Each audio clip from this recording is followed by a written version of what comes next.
boys and girls, it's Mrs. Pruitt again, and I'm back. I'm back because I want to stay in touch with you. Last week, we read a story called Charlie the Ranch Dog Goes to the Doctor, and I asked you guys to have a discussion with your parents or think about to yourself what it means to stay in touch. And your parents and your teachers shared with me that you guys did a good job figuring that out.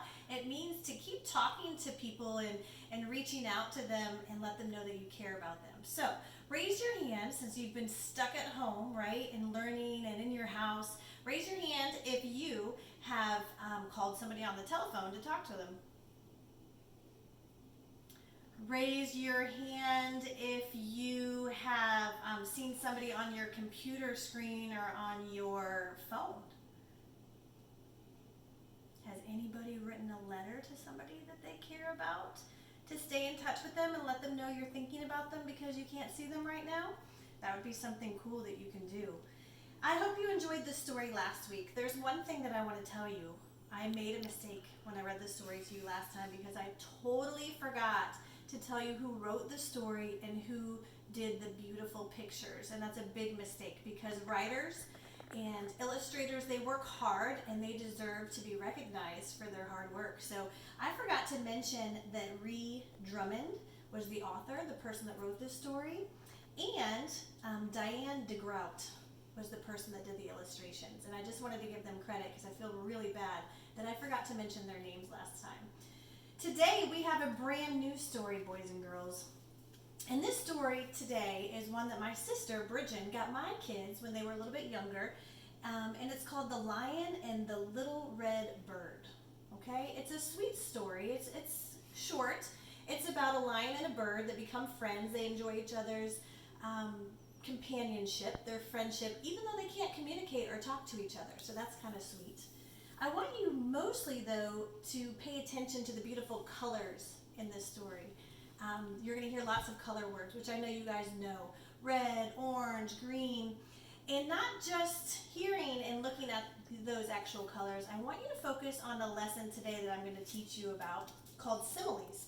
And similes are comparisons that we use with our writing, and we often use the words like or as when we're doing that. So for example, I might say, oh my gosh, I got so embarrassed. My cheeks were red like a fire truck. I might say something like that instead of just like my cheeks were red, okay? It doesn't have to be with colors. I could use the example of my daughter's hair. My daughter has amazing curly hair, and curls come in all different types. So if I say she has really curly hair, you might not know what I'm thinking or what that might look like because sometimes it can be wavy.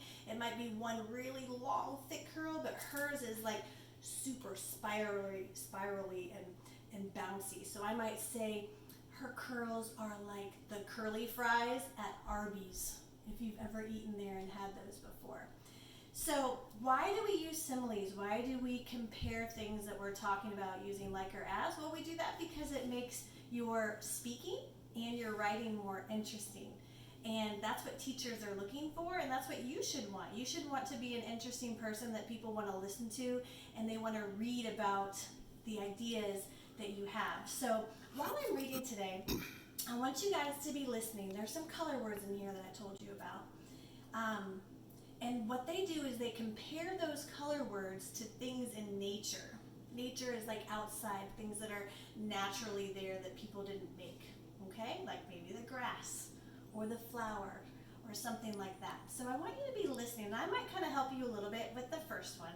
And the second one, maybe not so much, and I'm not going to help you with the last one. And I want you to see if you can be listening while I'm reading for similes in the story, where they take a color word and they compare it to something in nature using the words like or as.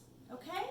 So today, happy Friday. Sit back and relax and enjoy this read aloud called The Lion and the Little Red Bird, written by, and the illustrations were also written by done by the same person named Alyssa Clevin.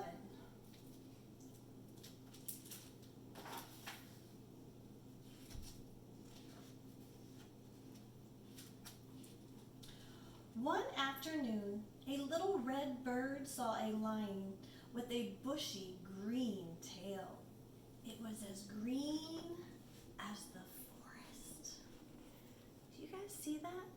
as green as the forest. And it's talking about the color green right there on his bushy tail. The bird had never seen anything so unusual and so pretty. Just looking at it made her happy. "Lion, lion," she said, "why is your tail so green?"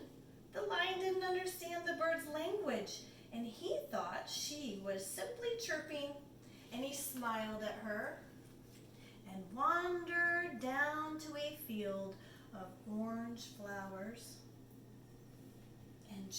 And the bird watched him roll and sniff and chase butterflies, and then slowly walk west with the setting sun and disappear into a cave. To disappear means we don't know where he went. She can't see him anymore. The bird waited on a tree nearby. She wanted to see the lion's green tail again, but the lion did not come out of the cave. So the bird made herself a soft nest, and she slept through the warm, starry night. In the morning, the lion came out, swishing his tail, which was no longer green, but orange as a flower, orange as a butterfly, and orange as the setting sun. "Lion, lion," the bird chirped, astonished. "Why is your tail so orange?" And again, the lion did not understand the bird. He smiled at her, and he climbed over the hill and up the mountain to a deep blue lake beneath a bright blue sky, where he soaked his tired paws while the birds splashed nearby. At the end of the day, the lion climbed back down the mountain, over the hill, and home to his cave. The bird settled down in the tree, wondering as the sky darkened about the lion and his orange tail. But in the morning, the lion's tail was no longer orange. It was blue as the brightest blue sky, blue as the deep mountain lake where he had soaked his paws. "Lion, lion," the bird chirped and chanted, "how did your tail change from orange to blue? Are you a magician?" And the lion just smiled. And he ambled over to a bush full of shiny red berries. They were beautiful berries, but very sour. "Lion," the little bird chirped, making a face, "these berries are still too sour to eat. Why don't you pick them when they are ripe?" The lion just smiled, thinking about how much he liked the bird's chirping company. All afternoon, the lion picked berries while the bird nibbled sunflower seeds nearby. And once, when the lion stepped on a thorn, the bird pulled it out for him. At sundown, the lion swished his tail goodbye and returned to his cave. The bird settled down in her nest, and she wondered what color the lion's tail would be in the morning. She wished he would answer her questions. During the night, a storm came, and thunder crashed, and lightning flashed, and rain swept away the bird's nest. Hearing the noise, the lion rushed out, and he reached up into the tree where the bird crouched, shivering and scared. And he lifted her down and carried her into his cave. The cave was warm and colorful. The walls were filled with pictures of green forests, orange flowers and butterflies and sunsets, and a bright blue sky and a deep blue lake. "Lion, lion," the bird chirped, delighted, "how did these pictures get here?" And the lion smiled, dipped his tail into a bowl of shiny red berry juice, and painted a picture of the bird chirping on a berry bush. The bird sang while the lion painted. She sang a song without any questions, full of color and joy. The lion had never heard anything so unusual and so pretty. Just listening made him happy. In the morning, the storm was past. The world shone fresh and bright, and the lion's tail was berry red, and the little bird knew why. She sang her happiest song and wondered what the lion would paint that night.